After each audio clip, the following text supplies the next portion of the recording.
राधे राधे। कैसे हैं आप सब? आई होप आप सब अच्छे होंगे। और आज हमने प्लान किया कि क्यों ना हम खाटू श्याम के दर्शन कराएं। हालांकि हम राजस्थान वाले नहीं बल्कि दिल्ली में जो खाटू श्याम बाबा हैं हम उनके दर्शन के लिए निकले हुए थे, फुल फैमिली। तो हम आज दिल्ली में जो खाटू श्याम बाबा हैं उनके दर्शन के लिए निकल चुके थे। हम 2 गाड़ियों में पूरी फुल फैमिली आ पाए। तो हम जा रहे थे बाय कार। अगर आप लोग जाना चाहते हैं तो आप मेट्रो से भी जा सकते हैं। मेट्रो से ये जहांगीरपुरी मेट्रो स्टेशन के नियर में ही है। अगर आप बाय कार जाना चाहते हैं तो ये करनाल रोड पे है। आप बाय कार बाय मेट्रो आराम से जा सकते हैं, फैमिली के साथ दर्शन कर सकते हैं आप लोग।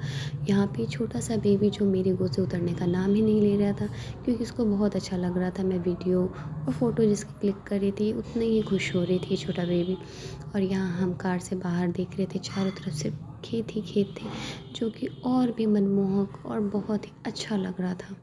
यहाँ हम थोड़ी ही देर में हम पहुँचने ही वाले थे, जब तक देखा कि जैसे ही हम पहुंचते हैं वहाँ पे इतना भीड़ था, हमें तो लगा कि जैसे दर्शन हो ही नहीं पाएगा।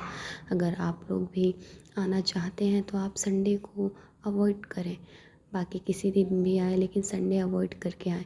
एक्चुअली हम लोग संडे को आए और हमने देखा कि इतना भीड़ था, हमें तो एक पल के लिए लगा कि हम दर्शन कर ही नहीं पाएंगे। लेकिन जब हम आ ही गए थे तो सोचा क्यों ना हम दर्शन करके ही जाएं। फिर हम चेकिंग करने के बाद यहाँ पे हम लोग अंदर मंदिर के अंदर प्रवेश करते हैं। और मंदिर अभी खाटू श्याम का जो मेन मंदिर है वो काफ़ी दूर था। यहाँ चेकिंग होने के बाद लाइनों में लगे हुए थे और दोनों तरफ बाड़े बने हुए थे लोहे के। यहाँ हमने देखा कि एंट्री के साथ ही यहाँ पे पाँव के निशान थे, जो कि कहते हैं और लिखा भी हुआ था कि ये सोने के पाँव के निशान बने हुए हैं। धीरे धीरे हम आगे बढ़ते हैं और यहाँ पे वन साइडेड है जाने का, इस वजह से और भी ज़्यादा दिक्कतें हो रही थी, क्योंकि दोनों तरफ से लोहे के बाड़े लगे हुए थे। रास्ता बहुत ही पतला था। और यहाँ मंदिर के साथ साथ बाकी चीज़ें भी थी, बच्चों के खेलने के लिए झूले थे, खाने के बहुत सारे स्टॉल थे।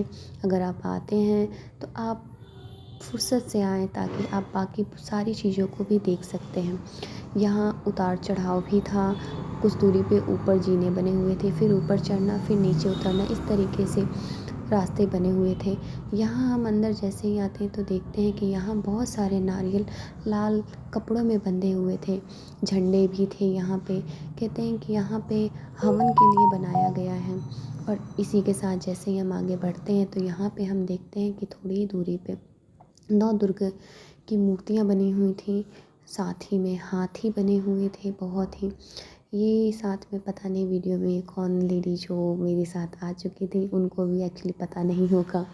यहाँ इतना भीड़ था कि हम सब एक दूसरे से अलग हो चुके थे। यहाँ हाथियाँ, इतनी सारी हाथियाँ बने हुए थे। और यहाँ पे आप देखेंगे एक अद्भुत चीज़ कि यहाँ 72 हवन कुंड बने हुए थे, जो कि अपने आप में एक अद्भुत और ख़ास था देखने में।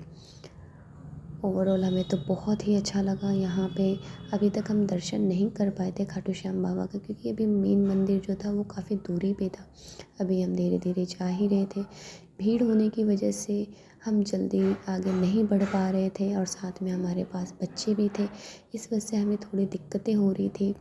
तो अगर आप बच्चों के साथ आ रहे हैं तो आप संडे को मत आइए, संडे अवॉइड करिए। यहाँ हम दर्शन करने के लिए खाटू श्याम मंदिर में पहुँच गए थे। पहुँचने के साथ ही पहले आप देखेंगे कि यहाँ पे शीश के दानी हमारे खाटू श्याम बाबा, और जहाँ पे इन्होंने कृष्ण भगवान को अपना शीश दान किया था वो बना हुआ था। कहते हैं कि ये वास्तविक है, यहीं पे हुआ था। अब कितना सच है ये तो मुझे नहीं पता, क्योंकि ये मेरा पहली बार मैं दर्शन करने आई थी खाटू श्याम बाबा के। थोड़ी दूरी पे यहाँ पे बांके बिहारी के भी मंदिर बने हुए थे, जिसमें पुजारी बार बार पर्दा लगा दे रहा था, हमें दर्शन करने ही नहीं दे रहा था, एक तक हमें देखने ही नहीं दे रहा था। फिर हमें बांके बिहारी के दर्शन हुए।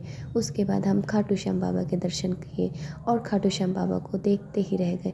हालांकि पुजारी हमें बार बार बोल रहा था कि आप आगे बढ़िए, लेकिन नज़रें ही नहीं हट रही थी खाटू श्याम बाबा से।